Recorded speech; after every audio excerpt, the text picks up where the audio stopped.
کہ جب اذان ہو جائے، فجر کی ہو، ظہر کی ہو، عصر کی ہو، مغرب کی ہو، عشاء کی ہو، آپ اسکول میں ہو، کالج میں ہو، یونیورسٹی میں ہو، کاروبار میں ہو، آفس میں ہو، کہیں بھی آپ ہو، لیکن آپ نماز کے لیے پہنچے تو انشاءاللہ ہمارا اذان کو اہمیت دینا۔ رب اشرح لی صدری ویسر لی امری واحلل عقدۃ من لسانی یفقهوا قولی اللهم صل على محمد وعلى آل محمد كما صليت على إبراهيم وعلى آل إبراهيم إنك حميد مجيد اللهم بارك على محمد وعلى آل محمد كما باركت على إبراهيم وعلى آل إبراهيم إنك حميد مجيد۔ محترم بزرگوں اور ملت کے نوجوانوں، آج سیرت النبی صلی اللہ علیہ وسلم کا 30واں پارٹ انشاءاللہ آپ حضرات کے سامنے پیش کیا جائے گا۔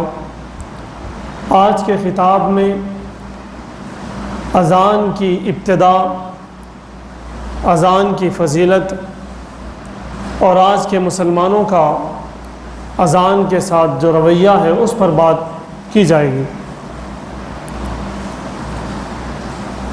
سب سے پہلے اذان کی تاریخ میں آپ کو یہ بتا دوں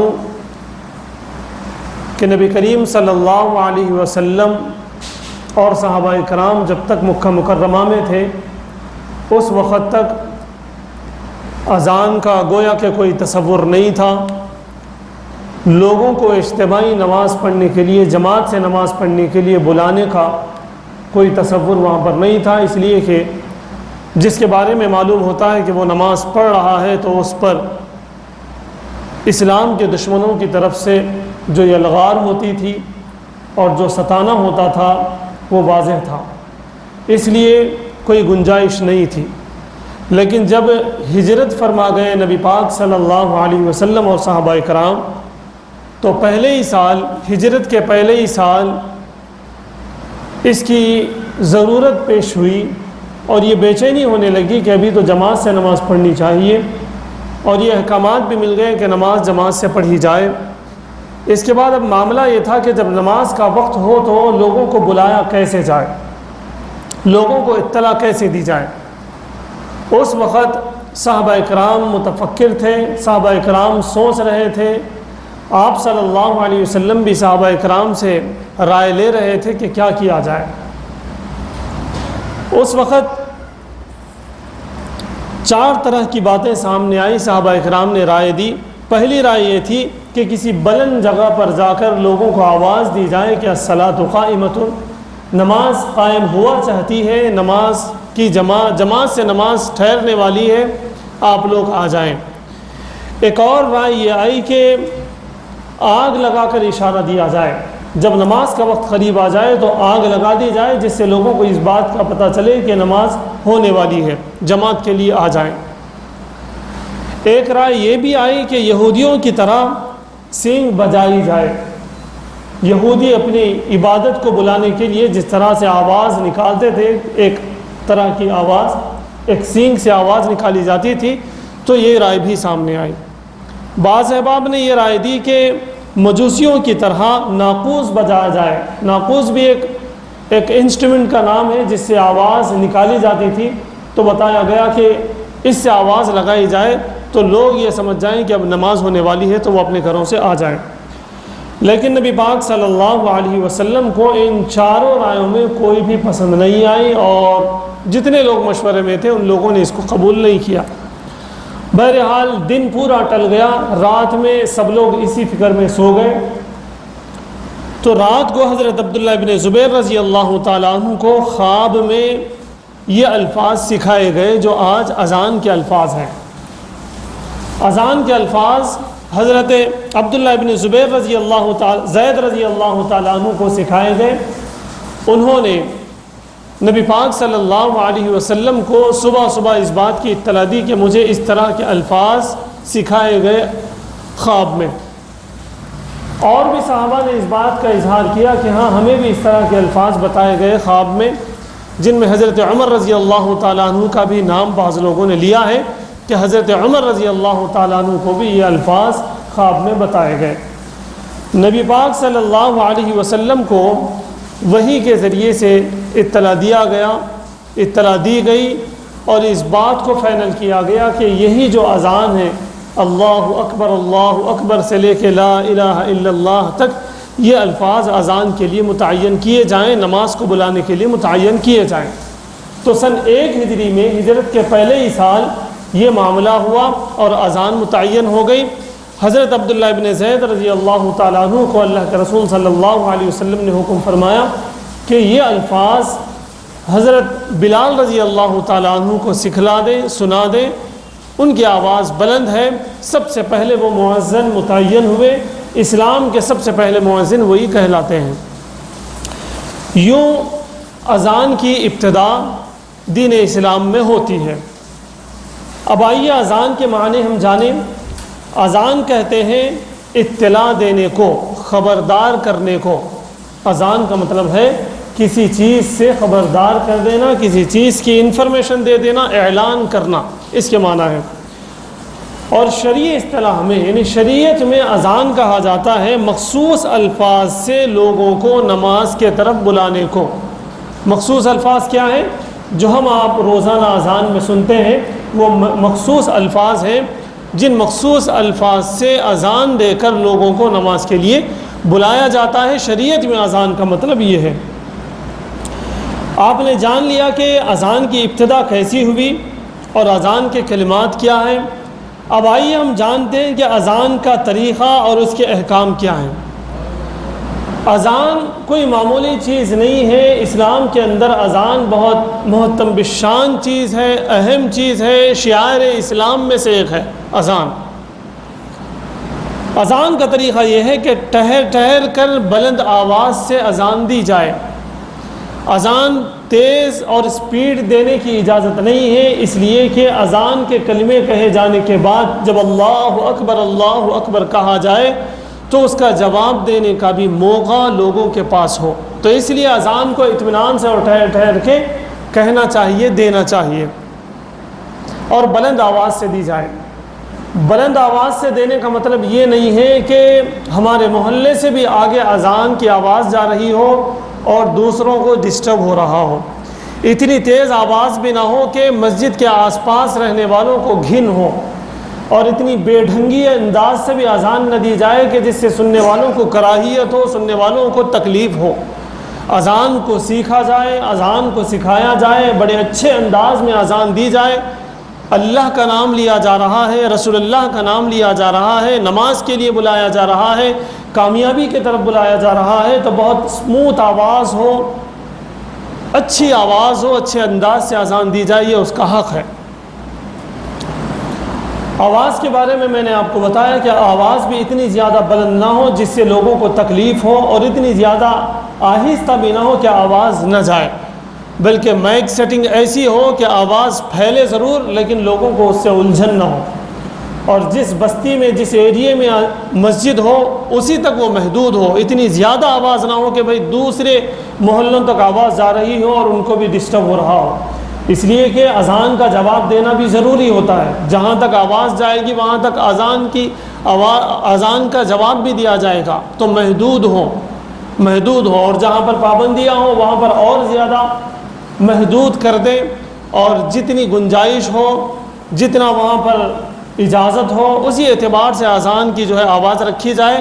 یہ میں اس لیے کہہ رہا ہوں کہ ہر 40-50 قدم پر الحمدللہ، یا پھر سمجھ لیجئے کہ 100 قدم پر یا 1000 قدم پر الحمدللہ مساجد موجود ہیں۔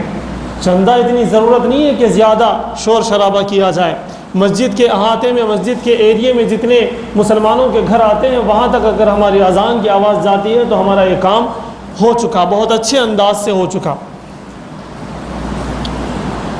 دوسرا جو طریقہ نبی پاک صلی اللہ علیہ وسلم نے بتایا وہ اذان دینے والوں کے لیے ہے۔ ہمیں بھی چاہیے کہ کبھی کبھی ہم اذان دیتے رہیں، بڑی فضیلتیں ہیں، آگے اگر وقت ہوگا تو ہم بتائیں گے۔ جب اذان دی جائے تو شہادت کی جو انگلیاں ہیں ان انگلیوں سے کانوں کو بند کر دیا جائے۔ نبی پاک صلی اللہ علیہ وسلم نے اس کی یہ حکمت بتائی ہے کہ جب شہادت کی انگلیوں سے کانوں کو بند کیا جائے گا تو آواز بلند نکلے گی۔ پہلے مائک سیٹ وغیرہ نہیں ہوا کرتا تھا، اوپر جا کے اذان دی جاتی تھی تو اس وقت بہت زیادہ ضرورت تھی، لیکن آج بھی اس بات کی ضرورت ہے، اگرچہ مائک سامنے ہو لیکن اگر آہستہ سے کہا جائے تو پھر آواز نہیں پہنچے گی۔ تو اذان کا طریقہ یہ ہے کہ شہادت کی انگلیوں کو کان پہ رکھا جائے، اس سے دبایا جائے اور اذان دی جائے۔ تیسرا طریقہ یہ کہ حی علی الصلاۃ کے وقت سیدھی جانب ہم دیکھیں، سیدھی جانب ہم اپنا چہرہ کریں، حی علی الفلاح کے وقت اپنی لیفٹ سائڈ میں اپنے چہرے کو کر دیں، یہ بھی طریقہ ہے اذان کے دینے کا۔ ایک اور چیز ہمیشہ یاد رکھیں، جب کبھی ہم اذان دیں تو ہم باوضو اذان دیں۔ باوضو اذان دینا مستحب ہے، ناجائز نہیں ہے۔ اگر بغیر وضو کے اذان دیتے ہیں تو اذان ہو جائے گی، لیکن جنابت کی حالت میں ہے تو اذان نہ دینا چاہیے، اذان دہرانا پڑے گی۔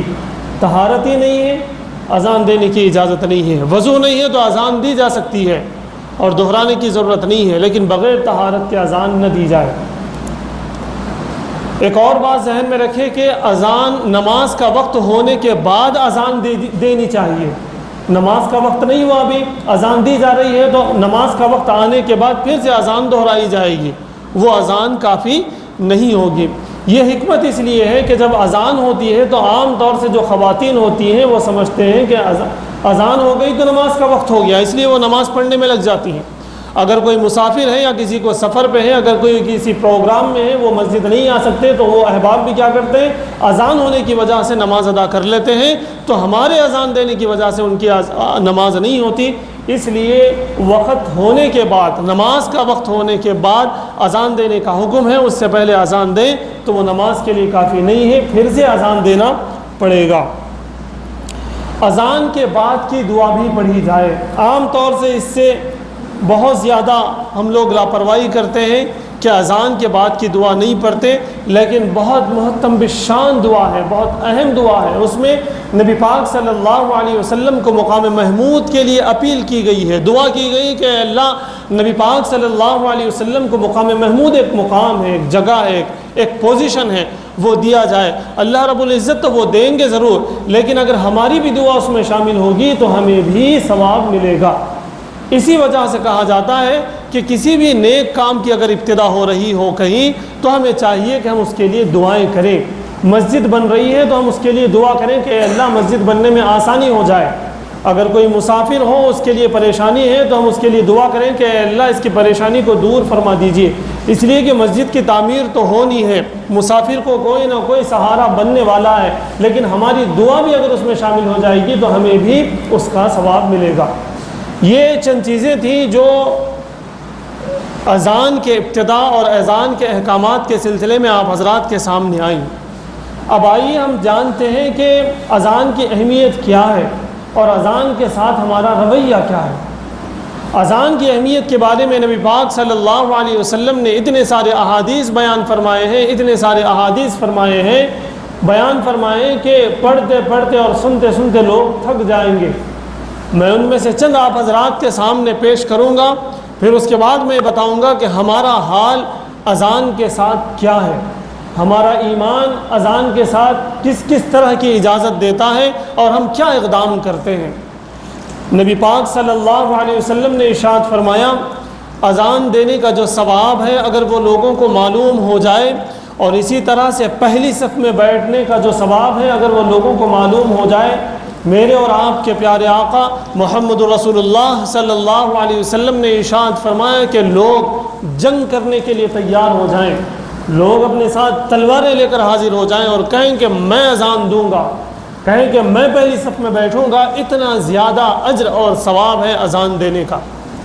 نبی پاک صلی اللہ علیہ وسلم نے ارشاد فرمایا، جو آدمی اذان دیتا ہے اور اس کی اذان کی آواز جہاں تک پہنچتی ہے، وہاں تک کہ تر اور یابس، وہاں تک کہ خشکی اور تری کے، وہاں تک کہ پانی کے اور زمین کے سارے مخلوق اس کے لیے دعائیں دیں گے، اس کے لیے دعائیں کرتے رہیں گے، بعض حدیث میں یہاں تک نبی پاک صلی اللہ علیہ وسلم نے ارشاد فرمایا کہ مؤذن کی یعنی کہ اذان دینے والے کی آواز جہاں جہاں تک پہنچتی ہے اور جو شے جو چیز اذان کی آواز سنتی ہے وہ ساری چیزیں قیامت کے دن گواہی دیں گے کہ یہ آپ کے نام کو بلند کرتا تھا، یہ رسول صلی اللہ علیہ وسلم کے نام کو بلند کرتا تھا، یہ لوگوں کو نماز کی طرف بلاتا تھا، یہ لوگوں کو کامیابی کی طرف بلاتا تھا، اے اللہ اسے بخش دیجئے۔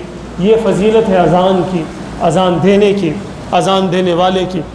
اللہ کے رسول صلی اللہ علیہ وسلم نے ارشاد فرمایا کہ جو لوگ اذان دے رہے ہوں گے، دنیا میں جو لوگ اذان دے چکے ہوں گے، ان کی گردنیں قیامت کے دن بلند ہوگی۔ گردنیں بلند ہوں گی کا مطلب یہ ہے کہ عرب میں یہ کہا جاتا تھا جو آدمی سردار ہوا کرتا تھا، جو آدمی بادشاہ ہوا کرتا تھا، اس کے بارے میں کہا جاتا تھا کہ اس کی تو گردن بلند ہے، اس کا تو سر بلند ہے۔ اس لحاظ سے نبی پاک صلی اللہ علیہ وسلم نے جو ارشاد فرمایا کہ قیامت کے دن اذان دینے والے کی گردنیں بلند ہوں گی، یعنی کہ اس کا مقام بلند ہوگا۔ ایک اور توجیہ لوگوں نے یہ کی ہے کہ جتنا اجر دیا جائے گا اس کو معلوم ہوگا کہ اسے بہت زیادہ اجر ملنے والا ہے، اچھا اجر ملنے والا ہے، تو مؤذن جو ہوں گے، اذان دینے والے جو ہوں گے، حشر کے دن اپنی گردن اونچی کر کر کے دیکھ رہے ہوں گے کہ ہمارا اجر کہاں ہے، ہمارا اجر کہاں ہے۔ اس لیے نبی پاک صلی اللہ علیہ وسلم نے ارشاد فرمایا کہ جو اذان دینے والے ہوں گے ان کی گردنیں بلند ہوں گی۔ نبی پاک صلی اللہ علیہ وسلم نے ارشاد فرمایا کہ جو لوگ اذان دیں گے ان کے سروں پر تاج ہوں گے۔ نبی پاک صلی اللہ علیہ وسلم نے ارشاد فرمایا اذان دینے والوں کا جو مقام ہوگا اس مقام کو دیکھ کر لوگ پوچھیں گے کہ یہ کون سے آدمی ہیں، انہوں نے ایسی کون سی نیک اعمال انہوں نے کیے ہیں کہ ان کا مقام اتنا بلند ہے۔ لوگوں کو بتایا جائے گا کہ وہ مؤذن تھے، وہ اذان دیا کرتے تھے۔ میرے دوستو، اذان کو ہم ہلکی چیز نہ سمجھیں، اذان دینے والوں کو ہم ہلکے میں نہ لیں، لائٹ نہ لیں، بلکہ ان کو اہمیت دیں۔ نبی پاک صلی اللہ علیہ وسلم نے ارشاد فرمایا کہ سب سے پہلے جنت میں جاؤں گا، اور جس سواری پر میں جاؤں گا اس سواری کی جو لگام ہوگی، اس سواری کی جو رسی ہوگی، وہ حضرت بلال رضی اللہ تعالیٰ عنہ پکڑے ہوئے ہوں گے، اور وہ ان کو اس لیے موقع دیا جا رہا ہوگا، بلکہ میں یوں کہوں کہ اس لیے بھی موقع دیا جا رہا ہوگا کہ وہ اذان دیا کرتے تھے، وہ مؤذن تھے۔ آپ بتائیے، رسول پاک صلی اللہ علیہ وسلم اس سواری پر موجود ہیں جس پر بیٹھ کر انہیں جنت میں جانا ہے، اور لگام حضرت بلال رضی اللہ تعالیٰ عنہ پکڑے ہوئے ہیں۔ یہ کہنا نہ بے ادبی ہوگی کہ نبی پاک صلی اللہ علیہ وسلم سے پہلے حضرت بلال جنت میں جائیں گے، لیکن حقیقت تو یہی ہے کہ نبی پاک صلی اللہ علیہ وسلم کے ساتھ ساتھ آپ کہہ لو کہ حضرت بلال رضی اللہ تعالیٰ عنہ بھی جنت میں جائیں گے۔ تو اذان کا اور اذان دینے والوں کا یہ مقام ہے۔ ہم غور نہیں کرتے کہ اذان میں کیا کچھ کہا جا رہا ہے۔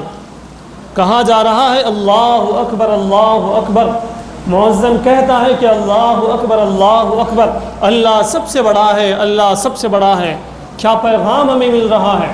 ہمیں یہ پیغام مل رہا ہے کہ تمہارے کاروبار سے بھی بڑا اللہ، تمہارے ڈیلنگز سے بھی بڑا اللہ، تمہارے ایجوکیشن سے بھی بڑا اللہ، تمہاری نوکری سے بھی بڑا اللہ، تمہاری ہر چیز سے، تم چاہے جس کام میں موجود ہو ان تمام کاموں سے بڑا اللہ ہے۔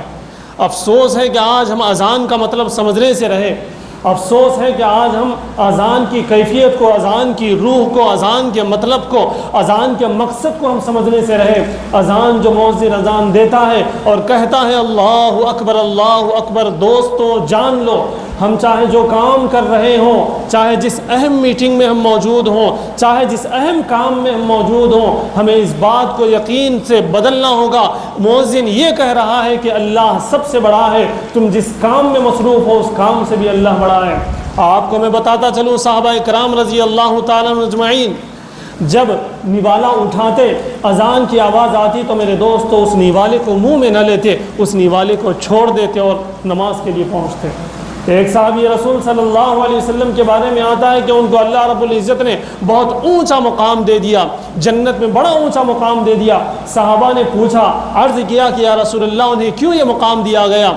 نبی پاک صلی اللہ علیہ وسلم نے بتایا کہ جاؤ ان کے گھر والوں سے پوچھ لو۔ صحابہ اکرام گئے اور جا کر ان کے گھر والوں سے پوچھے کہ آپ کے شوہر ایسا کون سا کام کرتے تھے کہ اللہ رب العزت نے بہت بلند مقام ان کو دیا ہے؟ انہوں نے کہا کہ ایسا کوئی خاص کام نہیں تھا، میرے شوہر لوہار تھے، لوہے سے چیزوں کو بنایا کرتے تھے، نماز کی پابندی کیا کرتے تھے۔ انہوں نے کہا کہ نہیں، سوچو کیا ایسی بات تھی جس کی وجہ سے اللہ رب العزت نے ان کو بڑا مقام دیا؟ ان کی اہلیہ نے ایک بات کہی، اس بات کو غور کرنے کی ضرورت ہے اور ہمیں اپنے عمل میں لانے کی ضرورت ہے۔ ان کی اہلیہ نے کہا جب میرے شوہر ہتھوڑا اٹھانے کے بعد جب اذان کی آواز آتی تو اس ہتھوڑے کو مارتے نہیں تھے، وہ ہتھوڑے کو بازو رکھ دیتے تھے اور نماز کے لیے جایا کرتے تھے۔ اس سے ہمیں یہ پیغام ملتا ہے کہ ہم اگر کوئی کام سٹارٹ بھی کر چکے ہوں، اس کام کو ہم وہیں روک دیں اور نماز کے لیے ہم آ جائیں۔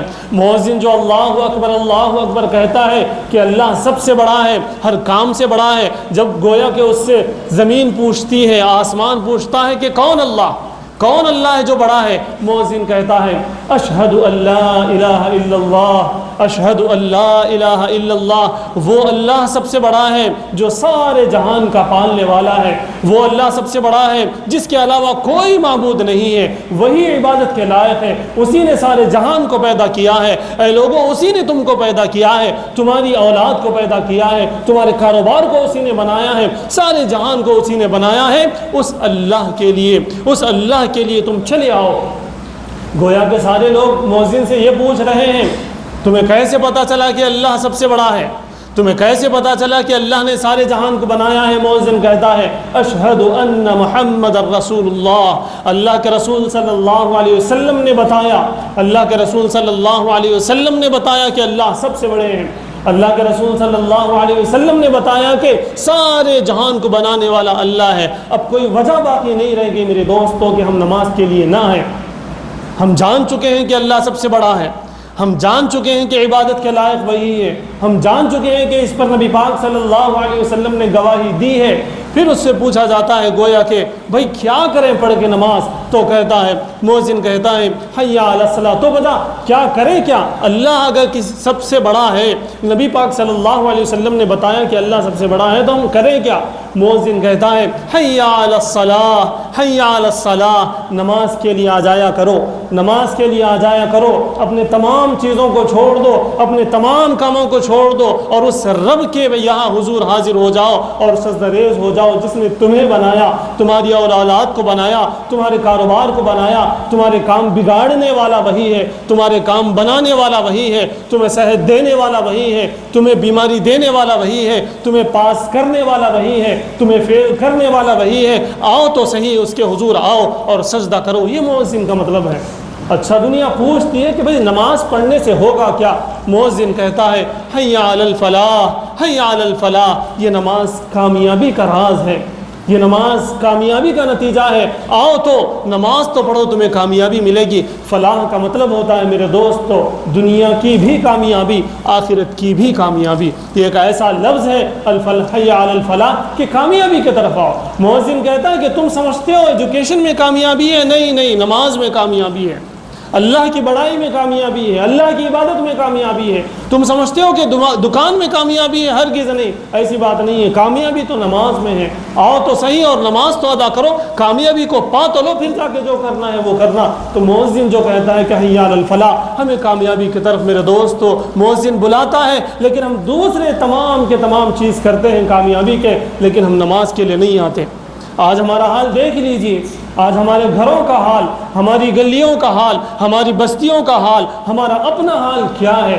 فجر کی نماز میں آئیں اور دیکھیں کہ کتنے لوگ یہاں ہوا کرتے ہیں، ظہر کی نماز میں آئیں اور پائیں کہ کتنے لوگ یہاں موجود ہوتے ہیں، عصر اور مغرب اور عشاء میں دیکھ لیں کہ کتنے لوگ کامیابی کی طرف آ رہے ہیں۔ ہم سب کامیابی کی طرف جا رہے ہیں، ہم سمجھ رہے ہیں کہ کامیابی دکان میں ہے، کامیابی جاب میں ہے، کامیابی اسکول اور کالج اور یونیورسٹی میں ہے۔ نہیں میرے دوستو، کامیابی سب سے پہلے ہمیں نماز سے ملے گی۔ اگر ہم نماز پڑھیں گے، اگر ہم اللہ کو پٹا لیں گے، اگر اللہ کو ہم راضی کر لیں گے تو میرے دوستو ہر جگہ ہمارے کام آسان ہو سکتے ہیں۔ اگر ہم اللہ کو چھوڑ دیں، اگر ہم اللہ کو بھلا دیں، جس طرح کہ آج مساجد کا معاملہ ہے، اذان کو کس لیے مشروع کیا گیا؟ تاکہ لوگ نمازوں کے لیے آئیں، ہمارے کانوں میں اذان کی آواز گرتی ہے لیکن ہم گیم میں مصروف ہیں، ہمارے کانوں میں آواز اذان کی آتی ہے لیکن ہم اپنے کاروبار کے غلے پہ موجود ہیں، ہمارے کان میں آواز آتی ہے، ڈاکٹرز اپنی پریکٹس میں موجود ہیں، اسٹوڈنٹس اپنے اسکول اور کالج میں مصروف ہیں، کاروبار کرنے والے مارکیٹ میں مصروف ہیں، تو میرے دوستو کامیابی کسے ملے گی؟ کامیابی کہاں سے ملے گی؟ پہلے لوگ کاروبار دیتے تھے، آج ہم کاروبار میں جو ہے نوکری کرنے کے لیے ہم تڑپ رہے ہیں۔ پہلے مسلمان جو تھے وہ نمازوں کی پابندی کرتے ہوئے، اذان کی اہمیت کو جانتے ہوئے وہ تو نوکری دینے والے تھے، آج ہم نوکریوں کے لیے ترس رہے ہیں۔ ایجوکیشن دینے والے تھے، آج ہم ایجوکیشن کے لیے پریشان ہیں۔ ہمارے کتنے بڑے بڑے سائنسداں دنیا کے اندر پیدا ہوئے، کتنے بڑے بڑے لوگ پیدا ہوئے، ان تمام لوگوں کو جب دیکھا جاتا ہے تو وہ لوگ نماز کے پابند تھے، وہ لوگ اذان کی اہمیت دیتے تھے۔ بہت سارے لوگ ہمارے بڑے ایسے بھی گزرے ہیں جنہوں نے 40 سال تک جب اذان ہو گئی تو اس کے بعد کسی اور کام میں وہ مشغول نہ ہوئے۔ حضرت مولانا علی میاں ندوی رحمۃ اللہ علیہ کے بارے میں ان کے قریب رہنے والے بتاتے ہیں کہ حضرت مولانا کو مفکر اسلام ہیں، بہت بڑے آدمی ہیں، پوری دنیا میں وہ اپنے اسکالر ہیں پوری دنیا کے وہ، لیکن انہوں نے 40 سال تک ان کو دیکھا گیا کہ اذان ہوئی تو اس کے بعد انہوں نے دوسرا کوئی کام نہیں کیا۔ میں ایک آخری بات بتاتے ہوئے اپنی بات ختم کروں گا۔ اذان کا جواب دینا بھی ضروری ہے جیسا کہ میں نے شروع میں بتایا، اور اذان کا جواب ہم دیتے بھی ہیں الحمدللہ، لیکن میرے دوستو یاد رکھیے صرف زبان سے اذان کا جواب دینا کافی نہیں ہے، ہمیں اپنے پارٹس آف باڈی سے اذان کا جواب دینا ہوگا۔ وہ کیسے دیں گے؟ جب اذان ہو جائے تو ہمارے ہاتھ کوئی اور کام نہ کریں، وضو کے لیے ہم آگے بڑھ جائیں، ہمارے قدم کسی اور طرف نہ بڑھیں، وضو کے لیے بڑھ جائیں، باتھ روم کے لیے بڑھ جائیں، نماز کی تیاری کے لیے ہمارا پورا جسم کام کرنے لگے، ہماری نظریں کچھ اور نہ دیکھیں، وضو خانے کو تلاش کریں، ہمارے کان کچھ اور نہ سنیں، مسجد کا راستہ ہمارے کان سنیں، ہمارے ہاتھ اور پیر وضو کے لیے لپک جائیں۔ یہ ہے اذان کا اصلی جواب۔ زبان سے تو دینا ضروری ہے لیکن اقدام سے بھی دینا ضروری ہے، پریکٹیکلی بھی اذان کا جواب دینا ضروری ہے۔ جب تک ہم اذان کی اہمیت کو نہیں سمجھیں گے، اذان کا جواب ہم اپنے آپ سے نہ دیں گے تو میرے دوست وہ دن دور نہیں ہے، وہ دن دور نہیں ہے کہ اذان پر بھی پابندی ہو جائے، اذان پر بھی پابندی ہو جائے۔ ایم پی کے ایک شہر میں ایک لیڈر پہنچا، 1 ہفتہ پہلے کی بات ہے، بڑے افسوس کے ساتھ کہنا پڑتا ہے، 1 ہفتہ پہلے کی بات ہے، کوئی لیڈر پہنچا تو وہاں پر میرے دوستو دوپہر کی ظہر کی کسی مسجد میں اذان مائک میں نہیں ہوئی، اسی پہلے ہفتے کی بات ہے۔ یہ اللہ کا عذاب ہے۔ اللہ رب العزت جو فرماتے ہیں کہ لئن شکرتم لازیدنکم ولئن کفرتم ان عذابی لشدید، اگر تم میری نعمت کا احسان مانو گے، شکر ادا کرو گے تو اس میں اضافہ کروں گا، اگر تم ناقدری کرو گے تو میں اس سے چھین لوں گا۔ وہ دن دور نہیں ہے کہ ہماری وجہ سے اذانیں بند کر دی جائیں، اس کا دوش میں اور آپ ہیں۔ ہم کتنا نماز کو آتے ہیں اذان ہونے کے بعد، بچے ہیں وہ چبوتروں پہ بیٹھے ہوئے ہیں، بچے ہیں وہ فٹ بال میں بیٹھے ہوئے ہیں، کھیلتے بیٹھے ہوئے ہیں، والی بال میں مصروف ہیں، بڑے ہیں وہ کاروبار میں مصروف ہیں، اور بڑے ہیں جو غپ شپ مارتے بیٹھے ہیں، باہر خالی بیٹھے ہوئے، چبوتروں پہ بیٹھے ہوئے، گھروں میں بیٹھے ہوئے، اذان ہو گئی لیکن نماز کے لیے نہیں آتے۔ ضرورت اس بات کی ہے کہ اذان کی اہمیت کو سمجھیں، اور جیسے ہی اذان ہو خواتین کو چاہیے کہ وہ اپنے سارے مرد حضرات کو نماز کے لیے بھیج دیں، بڑے احباب کو چاہیے کہ وہ اپنے نوجوانوں اور اپنے بچوں کو لے کر مسجد حاضر ہو جائیں۔ جب اذان ہو تو مدینے میں کیسا ہوا کرتا تھا، مکے میں کیسا ہوا کرتا تھا، اس کی مثال پیش کرنے کی ضرورت ہے۔ جب اذان ہوتی تو پورے بازار میں سناٹا ہوتا، پورے بازار میں سناٹا، پورے اسکولوں اور کالجوں میں سناٹا۔ اس کی ضرورت ہے۔ جب تک ہم اہمیت نہیں دیں گے ہم کو ڈنڈے پڑتے رہیں گے، اور وہ دن دور نہیں ہے کہ ہم پر پابندی لگ جائے کہ آپ مائک میں اذان نہیں دے سکتے، جیسا کہ ماضی قریب میں ہوا ہے، کیس لڑنا پڑ رہا۔ کیوں؟ اس لیے کہ ہماری نحوست کی وجہ سے ہم جب اہمیت نہیں دیں گے اذان کو، اس کا جواب ہم زبان سے اور اقدام سے نہیں دیں گے تو میرے دوستو ہم سے وہ نعمت چھین لی جائے گی، اور اس کے ذمہ دار ہم اور آپ ہوں گے۔ کتنا پکار لے تو کچھ ہونے والا نہیں ہے، کتنے کیسز لڑ لیں گے کچھ ہونے والا نہیں ہے۔ عدالت کا اصل فیصلہ تو اوپر سے ہو رہا، ہماری وجہ سے ہو رہا۔ اس لیے آپ حضرات سے یہی گزارش ہے کہ جب اذان ہو جائے، فجر کی ہو، ظہر کی ہو، عصر کی ہو، مغرب کی ہو، عشاء کی ہو، آپ اسکول میں ہو، کالج میں ہو، یونیورسٹی میں ہو، کاروبار میں ہو، آفس میں ہو، کہیں بھی آپ ہو، لیکن آپ نماز کے لیے پہنچے تو انشاءاللہ ہمارا اذان کو اہمیت دینا ثابت ہوگا اور ہماری اذان محفوظ رہے گی۔ ورنہ تو آپ یاد رکھیں ہم سے اذان بھی چھین لی جائے گی اور کچھ دن کے بعد انشاءاللہ نماز بھی چھین لی جائے گی۔ جب جتنا بھی ہم سر پیٹیں گے اس سے کچھ ہونے والا نہیں ہے۔ اللہ تعالیٰ سے دعا ہے کہ اللہ تعالیٰ ہمیں اذان کی اہمیت کو سمجھنے اور اس پر لبیک کہنے اور نمازوں کی پابندی کرنے کی توفیق عطا فرمائے۔ وآخر دعوانا الحمدللہ۔